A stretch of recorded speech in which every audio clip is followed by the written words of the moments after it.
Bismillah, Assalamualaikum warahmatullahi wabarakatuh.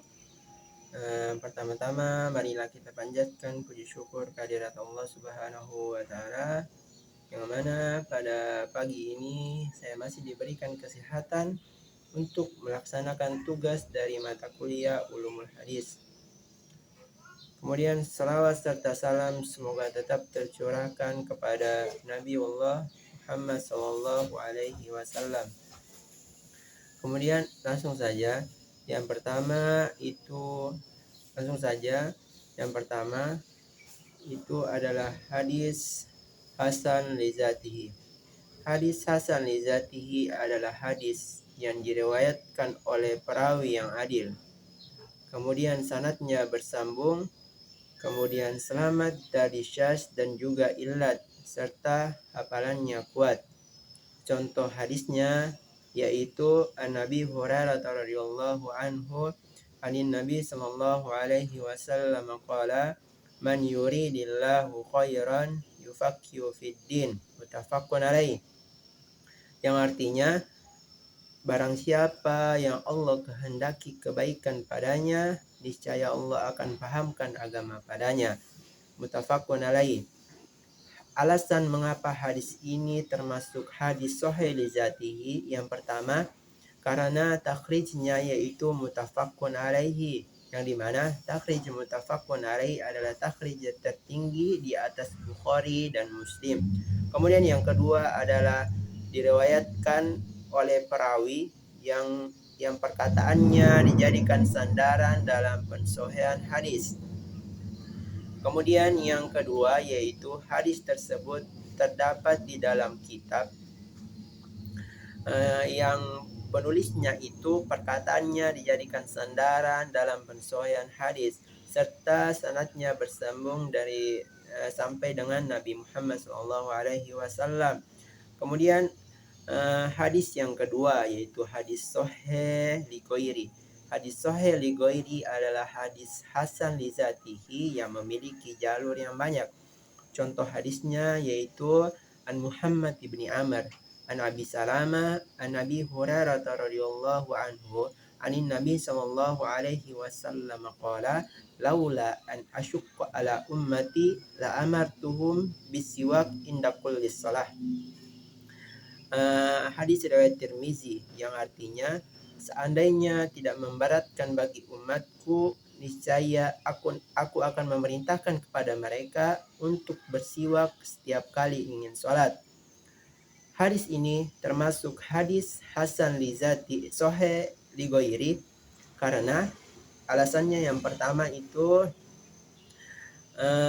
Muhammad ibni Amr bin Alaqamah adalah orang yang masyhur dengan kejujurannya dan penjagaannya, tetapi dia tidak termasuk orang-orang yang memiliki hafalan yang kuat. Jadi apabila ditinjau dari satu sisi, maka hadis ini adalah hadis hasan li zatihi, tetapi ada riwayat-riwayat lain yang menguatkan hadis tersebut sehingga ia naik menjadi satu derajat, yaitu hadis sahih li ghairi.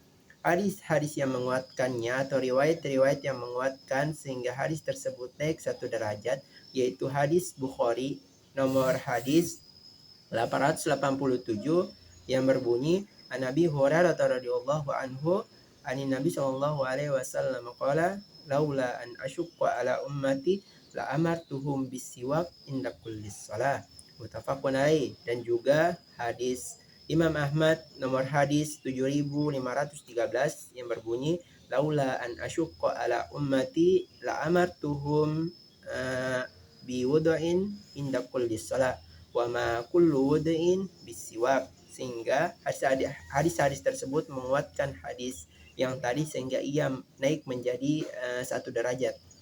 Kemudian yang ketiga adalah hadis hasan li zatihi.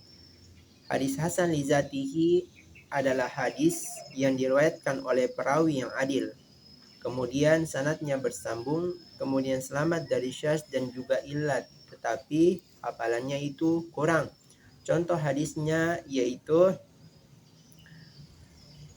uh, an Abdurrahman ibni Mahdi an Muhammad ibni Ubaidillah ibni Akil an Muhammad ibni Hanafiyah an Ali an Nabi sallallahu alaihi wasallam qala miftahus shalah at-tuhur wa tahrimuha at-takbir wa tahliluha at-taslim, yang artinya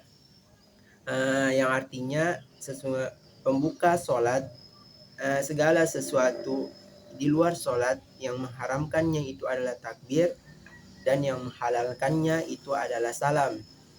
Kemudian alasan mengapa hadis tersebut termasuk di dalam hadis hasan li zatihi, yang pertama itu Abu Isa mengatakan bahwasannya hadis ini adalah hadis yang paling sahih dan yang paling baik pada bab ini. Tetapi Ubaidillah ibni Muhammad ibni Akil adalah orang yang masyhur dalam penjagaannya dan juga kejujurannya, tetapi hafalannya itu diperbincangkan oleh para ulama, sehingga hadis ini hasan li ghairi karena Ubaidillah ibni Muhammad ibni Akil itu hafalannya itu diperbincangkan oleh para ulama. Hadis ini sanadnya bersambung dari Qutaibah sampai dengan Ali sampai dengan Nabi Muhammad SAW. Kemudian yang keempat yaitu hadis hasan li ghairi. Hadis hasan li ghairi adalah hadis dhaif yang memiliki jalur yang banyak. Salah satu contohnya yaitu haddatsana Muhammad ibni Ja'far, haddatsana Syu'bah wa Hajjaj, qala sami'tu Syu'bah an Asim an Ubaidillah, qala sami'tu Abdullah ibni Amr yuhadditsu an abihi anna rajulan tazawwaja imra'atan bi'nalaini faqala arditi min nafsika wa maliki bi'nalaini qala nam, yang artinya bahwasannya dari jalur Hashim, dari jalur Muhammad ibni Amr dari bapaknya, bahwasannya ada seorang laki-laki menikahi seorang perempuan dengan mahar 2 sendal. Kemudian Nabi Muhammad SAW berkata kepada perempuan tersebut, apakah engkau ridha hartamu dan dirimu ditukarkan dengan kedua sendal? Perempuan itu mengatakan iya. Kemudian Rasulullah menikahkannya. Kemudian alasan mengapa hadis ini termasuk hadis hasan li ghairi. Yang pertama,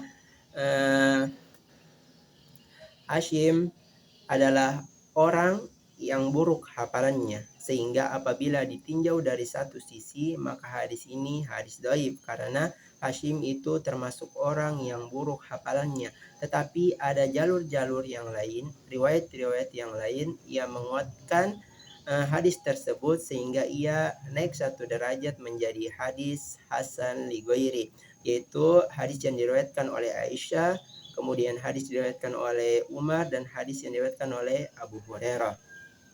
Kemudian yang terakhir yaitu hadis dhaif. Hadis dhaif adalah hadis yang tidak memenuhi syarat hadis hasan dan hadis sahih. Contoh hadisnya yaitu wasumu nisfus sabar wa tuhuru nisful iman, yang artinya puasa itu adalah sebagian dari sabar, kemudian bersuci sebagian dari iman. Hadis riwayat Tirmizi. Alasan hadis ini dikatakan dhaif yaitu karena salah satu periwayatnya yaitu Juraish bin Kulayb adalah orang yang majhul, sehingga hadis ini dikatakan hadis dhaif. Kemudian syarat-syarat hadis sahih, yang pertama itu sanadnya bersambung, kemudian hafalannya kuat, kemudian selamat dari syadz dan juga illat. Sekian mungkin dari saya. Mungkin hanya itu yang dapat saya sampaikan, kurang lebihnya mohon dimaafkan. Billahi fisabilillah fastabiqul khairat. Assalamualaikum warahmatullahi wabarakatuh.